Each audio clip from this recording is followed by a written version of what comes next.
5월 23일 토요일 오늘의 묵상입니다. 이사야 62장 1절부터 12절까지 말씀입니다. 오늘 말씀은 좀 이렇게 세 덩어리로 나누면 크게는 하나님께서 예루살렘을 너무 사랑하셔가지고 예루살렘을 다시 회복시키셔가지고 정말 영광을 받는 그런 곳으로 만들겠다라고 하나님의 의지, 이미 예루살렘의 회복은 이전부터 계속해서 말씀해 오신 건데 희미하게 보이고 선명하게 보이지 않으니까 계속해서 말씀하시면서 점점점 이제 선명하게 드러나는 곳으로 가는 과정 속에 있는 거죠. 그래서 앞부분은 하나님께서 예루살렘에게 새 이름을 부여하셔가지고 이제는 새로운 존재로 만드시겠다라는 것이고, 또 마지막 세 번째 부분은 주변 사람들이 예루살렘을 보면서 예루살렘의 이름을 새롭게 바꿔서 부르는 내용으로 되어 있습니다. 그러니까 새 이름이 앞과 뒤에 있는 거죠.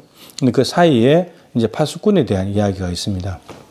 우선 하나님께서 예루살렘을 어떻게 보신다고 하냐면, 이제는 너희들을 이렇게 말하죠. 4절에 다시는 너를 버림받은 자라 부르지 않으며, 버림받은 자인데 버림받은 자로 부르지 않고 뭐라고 부르시냐, 헵시바라고 부른다고 합니다. 헵시바는 나의 기쁨이 그에게 있다, 예루살렘에게 있다, 이런 말이죠.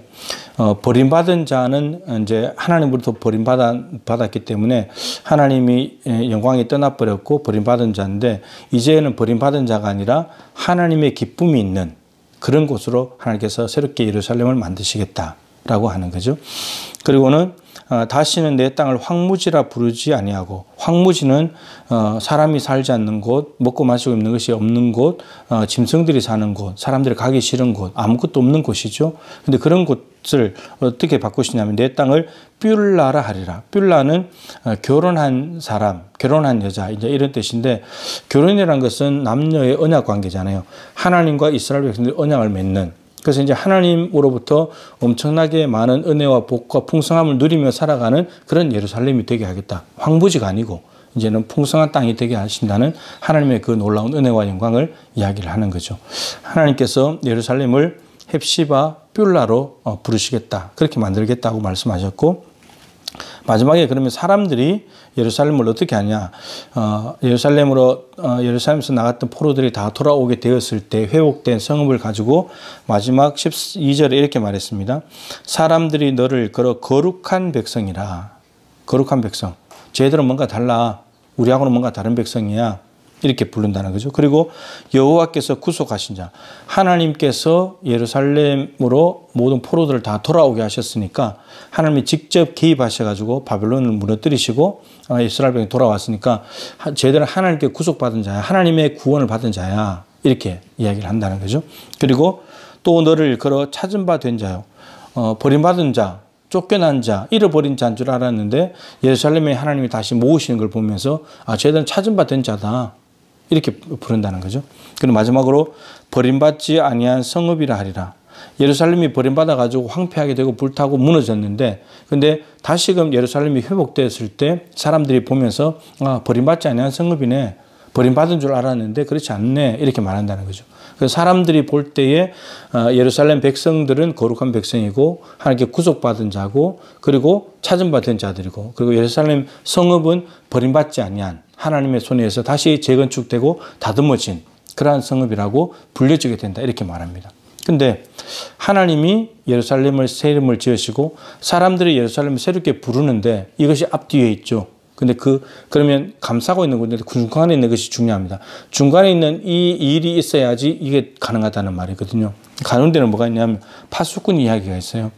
여러분, 예루살렘 성을 짓게 되면 성벽 위에 파수꾼이 있는 자리가 있습니다. 파수대가. 거기서 파수꾼들이 외부에 적이 오는가를 보면서 성읍 안에 있는 사람들에게 알려줘가지고 준비를 한다든지 대비를 하게 만드는 거죠. 파수꾼은 뭘 해야 되냐면 잠잠할 수가 없어요. 적들이 오는데 잠잠하고 있으면 안에 사람들이 다 죽게 되는 거죠. 그래서 이렇게 말합니다. 6절인데 예루살렘이여, 내가 너의 성벽 위에 파수꾼을 세우고 그들로 하여금 주야로 계속 잠잠하지 않게 하였느라. 계속해서 말할 것이 있으면 말하고 보고하고 알리게 했다는 겁니다. 근데 뭘 해야 돼? 중요한 것은 이것입니다. 너희 여호와로 기억하시게 하는 자들아. 하나님에게 기억하시도록, 하나님이 뭔가를 기억하시도록 계속해서 해야 되는데 너희는 쉬지 말고 하나님을 기억하시게 해야 된답니다. 그게 파수꾼의 역할이라는 거예요. 근데 뭘 기억하게 해야 되냐면 8절인데 여호와께서 그 오른손 그 능력의 팔로 맹세하시되, 하나님이 맹세하신 게 있다는 겁니다. 맹세. 이건 약속인 거고 하나님 반드시 지키겠다는 하나님의 의지인 거죠. 내가 다시는 내 곡식을 내 원수들에게 양식으로 주지 아니하겠고 내가 수고하여 얻은 포도주를 이방인이 마시지 못하게 할 것이라. 하나님이 이스라엘 백성들이 농사를 지었을 때 얻게 된 수확물을 이방인들이나 적들에게 빼앗기지 않게 하시겠다는 그 맹세를 하셨다는 겁니다. 그리고 아울러서 추수한 자가 그것을 먹고 나 여호와를 찬송할 것이요 거둔 자가 그것을 나의 성소들에서 마시리라. 그러니까 이스라엘 백성들이 열심히 수고해가지고 얻은 것을 먹고 마시면서 하나님을 찬송하게 하는 것을 하나님께서 맹세하셨다는 겁니다. 그러면 파수꾼들이 뭘 하나님께 자꾸 기억하시게 되냐면 이 내용, 하나님 원수들이 쳐들어오면 곡식이 안 뺏기도록 막아주시고 오히려 이스라엘 백성들이 먹고 마시면서 찬송하는 것을 맹세하시는데 하나님 그거 기억해 주세요. 하나님 그거 기억해 주세요. 하나님이 기억력이 없으신 분이 아니잖아요. 이 말은 무슨 말이냐면 파수꾼이 하나님께서 맹세하신 약속을 믿어야 되죠. 실제로 그렇게 되기를 원해야 되죠. 이걸 하나님께 계속 표현하라는 거예요. 하나님 나 그거 맹세하신 거 믿어요. 그 맹세하신 대로 예루살렘 되기를 원해요. 하나님께서 계속 하나님께 계속 기억나시게 해야 되는, 이게 뭐냐? 기도의 파수꾼들이에요. 기도의 파수꾼. 여러분 파수꾼이 존다든지 자기 자리를 이탈해버리면 적들이 와서 곡식 다 빼앗아가도 모르는 거고 적들이 와서 성읍을 무너뜨리고 그러면 성읍에 있는 사람들 다 죽는 거예요. 기도의 파수꾼은 그 자리에서 쉬지 않고 있어야 되고 쉬지 말고 하나님을 기억하시게 되고 그래서 어떻게 되냐 7절에 또 여호와께서 예루살렘을 세워 세상에서 찬송을 받게 하시기까지 그리고 쉬지 못하시게 하라. 하나님께서 예루살렘을 회복시킨다고 말씀하시는데 정말 회복돼 가지고 많은 사람들로부터 예루살렘을 칭송받을 때까지 하나님이 쉬지 못하시게 하라. 예루살렘 회복을 위해서 계속해서 일하시게 만들어야 된다는 거죠. 근데 그것이 기억하시게 하는 겁니다. 하나님 예루살렘 회복시킨다고 하셨죠? 하나님 그거 해주세요. 계속해서 해야 된다는 겁니다. 기도의 파수꾼은 기도의 자리를 지켜야 됩니다. 기도의 파수꾼이 기도의 자리를 지킬 때 하나님께서 예루살렘을 헵시와 뿔라 이 사람들이 보면서 거룩한 백성, 하나님께 구속받은 사람들, 찾음받은 사람들, 그리고 버림받지 않은 성읍으로 불려지게 된다는 겁니다. 여러분, 기도의 파수꾼이 되어야 합니다. 기도의 파수꾼이 필요한 시대입니다.